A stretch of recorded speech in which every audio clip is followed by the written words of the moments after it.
Fala pessoal, boa noite, todos bem? Bruno na área, trazendo mais uma análise de fundo imobiliário. Lembrando que não é nenhuma recomendação de compra, é apenas mais uma análise trazendo dados para vocês dos fundos imobiliários, tá legal? Esse é um fundo DEVA11, é um fundo de recebíveis imobiliários, e aqui estão os dados da administradora dele, a Vortex. Esse é um fundo de papel de recebíveis imobiliários, tá? É um fundo que ele também tem uma exposição pequena em fundos imobiliários também, a gente vai ver isso aí depois, mas ele é um fundo que concentra boa parte aí do seu portfólio em recebíveis de dívidas imobiliárias, tá legal? Dívidas financeiras, na verdade. O valor atual do DEVA11 está no valor de R$ 41,33, batendo a sua mínima de R$ 39,24 e a sua máxima de R$ 89,86. Esse é um fundo que eu estava estudando bem hoje. Na verdade, sim, dando uma analisada, né, um pouco mais cedo, a gente percebe que ele teve uma desvalorização muito grande, de um pouco mais de 50% aí do seu valor, mas ele paga um yield muito alto, tá? Pagou um yield muito alto aí nos últimos 12 meses. E a gente vai ver essa discrepância aí de como que era para como está hoje, tá legal? Bom, a cotação do DEVA dos últimos 30 dias bateu na cota de uns 41 aí, foi para quase 42. Mas se a gente puxar aí dos últimos 6 meses, a gente percebe que teve uma queda bem brusca, né, de R$60 para quase 40, aí chegou a bater um pouquinho menos. Se a gente for puxar então dos últimos 5 anos, a gente percebe que lá em 2020 a cota estava valendo quase R$150 e hoje está valendo aí na faixa de uns R$40 a cota do DEVA11. Lembrando que aquilo que a gente fala, né, o dividendo recente não quer dizer rendimento passado e vice-versa. O DEVA11 tem uma liquidez diária muito bacana, tá? Um pouco mais de R$1 milhão aí. Em dezembro de 2023 ele movimentou aí quase 60 mil cotas, com 33 milhões movimentados dentro desse período, tá? O valor patrimonial por cota justo seria na faixa de R$ 100,24, ou seja, ele está muito descontado de acordo com o seu valor patrimonial. Tá menos da metade, aí, menos de 50% aí do seu valor patrimonial justo, tá? O seu valor em caixa está em quase 3%, e aqui a sua valorização, né, que fala de crescimento, indica a taxa de crescimento do fundo imobiliário, está aí na faixa de 22 negativo. Isso é muito ruim pra gente, tá? Número de cotistas, tem um total de 124 mil cotistas aí com 14 milhões de cotas.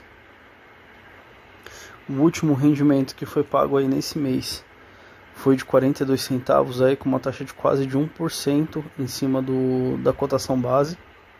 Lembrando que a gente pega o rendimento em cima da cotação base, tá? Não é em cima do seu valor patrimonial, enfim, é da sua cotação atual. Então, de acordo com a sua cotação base atual, ele está pagando quase 1%. Se nós fôssemos colocar no valor patrimonial justo por cota, ele está pagando quase 50%, meio por cento na verdade, né, do que deveria pagar. Aqui está uma comparação de 2023 aqui de janeiro, tá? Ele caiu aí praticamente 50 centavos, né, aquilo que eu falei, caiu bem.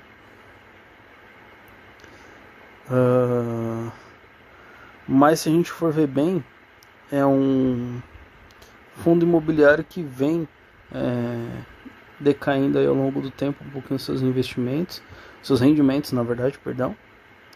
Uma queda aí de quase 60% nos seus rendimentos. O fundo emitiu uma subscrição aí no ano de 2022, foi a última. Então, recentemente aí o fundo abriu subscrição, faz 2 anos na verdade, né? É um fundo bem arriscado nesse momento aqui de investir, né?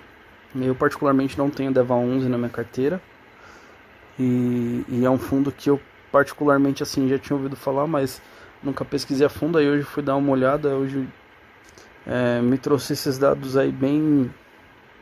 Eu não estudei a fundo esse fundo ainda, tá, para trazer maiores informações aí para vocês, mas é um fundo que tem uns indicadores bem decrescentes aí nos últimos tempos, tá?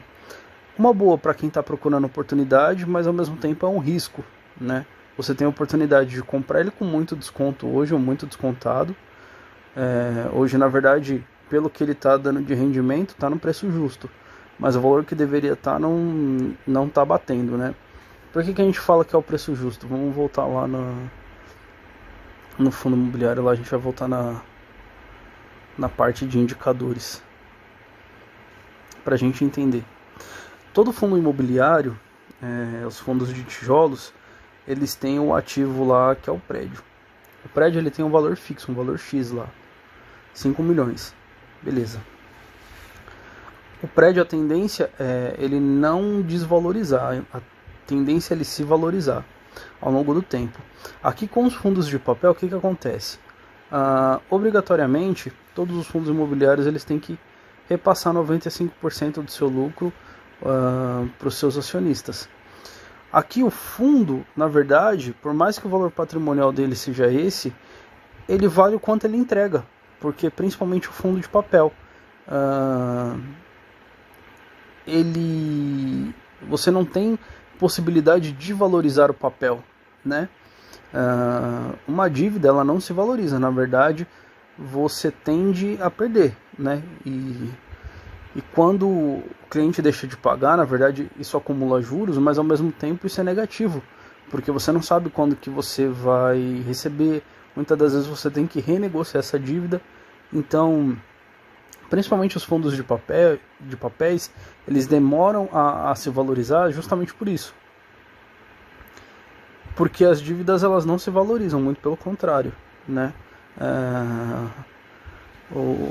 As movimentações financeiras que eles fazem tem o seu rendimento lá quando é tudo pago certinho, mas quando você não recebe, você tende a ter uma desvalorização porque você está deixando de pagar aquilo para o seu investidor. E aí hoje, se nós formos olhar, hoje ele está pagando praticamente 1% em cima da cotação base, e esse é o valor que deveria ser mais ou menos, né? Se a gente for pegar o PVP hoje, tirando desses 42 mais ou menos do que ele paga, enfim, por o rendimento, tá bacana, tá 1% aí do valor da sua cotação. Se nós fôssemos colocar dentro desse valor patrimonial aqui, seria inviável investir nesse fundo imobiliário. Óbvio que aquilo que eu falei, eu não estudei esse fundo a fundo, né?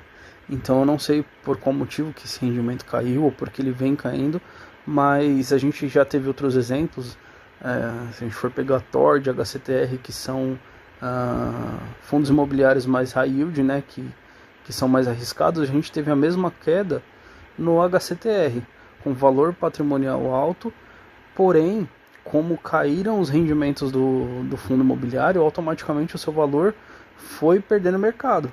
Ou seja, hoje ele está na faixa aí de uns 38, pagando aí uns 35 centavos por cota, mas já chegou a valer 110, 115, 120. Está acontecendo basicamente a mesma coisa com o DEVA, tá? Isso é ruim para os investidores, porque você compra uma cota 100, você nunca vai querer vender ela a 42, né? Você compra uma 100, você espera que você vai vender ela 110, 120, 130, 150, nunca menos do que você pagou. E aí, como a gente falou, o portfólio do DEVA, ele tem alguns fundos imobiliários aqui que correspondem a 3% do seu patrimônio, tá? Uma quantidade até que ok, né? Mas bem pouca referente ao seu patrimônio total. Aqui os ativos financeiros que ele investe, né, nos CRIs, tem bastante coisa ainda, né? Tem tá vendo, ó, Forte Securitizadora é uma boa, é um dos que mais os seus clientes, por isso que às vezes é ruim você focar num cliente só, porque se esse cliente quebra ou ele para de te pagar, por isso que é legal você diversificar a carteira, né? Porque, por exemplo, não sei se esse é o caso, tá? Mas vamos dizer que a Forte Securitizadora parou de pagar o DEVA. Ela corresponde, vamos dizer assim, quase 80% da volumetria aqui, 70%, 50% da volumetria do DEVA. Estou chutando aqui bem discrepante. Isso quebraria o fundo imobiliário. Aí, fundos que tem o DEVA em sua carteira e a composição, com bastante cotas aí, com posições não tão relevantes, né, tirando o Iridium, mas o restante com posições aí não tão relevantes, mas com uma quantidade de cotas até que ok, tá? Bom, é isso. A gente não traz só ativos bons, né? É legal a gente